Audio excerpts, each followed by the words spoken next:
इस संसार में आज जो तुम्हारे पास है, कल वह किसी और का था और परसों वह किसी और का होगा।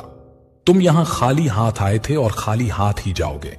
जो बीत गया उस पर दुख क्यों करना, और जो है उस पर अहंकार क्यों करना, और जो आने वाला है उसका मोह क्यों करना। प्रत्येक बुद्धिमान व्यक्ति को क्रोध और लोभ त्याग देना चाहिए, क्योंकि इससे आत्मा का पतन होता है। मनुष्य अपने हृदय से जो दान कर सकता है वह अपने हाथों से नहीं कर सकता, और मौन रहकर जो कुछ वह कह सकता है वह शब्दों से नहीं कह सकता। मुश्किल वक्त में जो दुख के समय में आपका साथ दे, सिर्फ वही आपका अपना है, बाकी सब पराये हैं। जिस प्रकार मनुष्य अपने पुराने वस्त्रों को त्याग कर नए वस्त्र धारण करता है, ठीक उसी प्रकार आत्मा पुराने व्यर्थ शरीर को त्याग कर नए शरीर को धारण करती है। यही प्रकृति का नियम है। इस सत्य को स्वीकार करके भय मुक्त होकर आज में जीना चाहिए। ज्ञानी व्यक्ति ना तो मरने वाले का शोक करते हैं और ना ही उनका जो अभी जिंदा है, क्योंकि वह जानते हैं कि जो मर गया वह फिर से जन्म लेगा और जो जिंदा है वह एक दिन जरूर मरेगा। जीवन में कभी मौका मिले तो किसी के लिए सारथी बनना, स्वार्थी नहीं।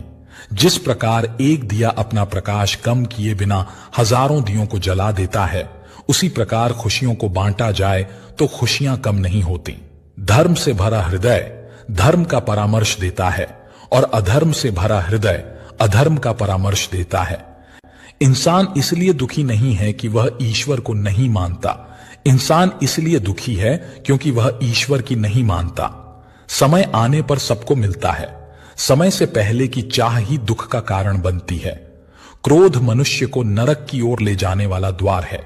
क्रोध करने से व्यक्ति का मन अशांत हो जाता है और वह आवेश में आकर कई बार अपना ही नुकसान कर बैठता है। भगवान श्री कृष्ण कहते हैं कि मनुष्य को क्रोध करने से बचना चाहिए। चाहे कितना भी गुस्सा क्यों ना आए, स्वयं को शांत रखने का प्रयास करना चाहिए। इस संपूर्ण संसार में कोई भी व्यक्ति महान नहीं जन्मा होता है, बल्कि उसके कर्म उसे महान बनाते हैं। सही कर्म वह नहीं है जिसके परिणाम हमेशा सही हों, अपितु सही कर्म वह है जिसका उद्देश्य कभी गलत ना हो। इंसान हमेशा अपने भाग्य को कोसता है, यह जानते हुए भी कि भाग्य से भी ऊंचा उसका कर्म है, जो उसके स्वयं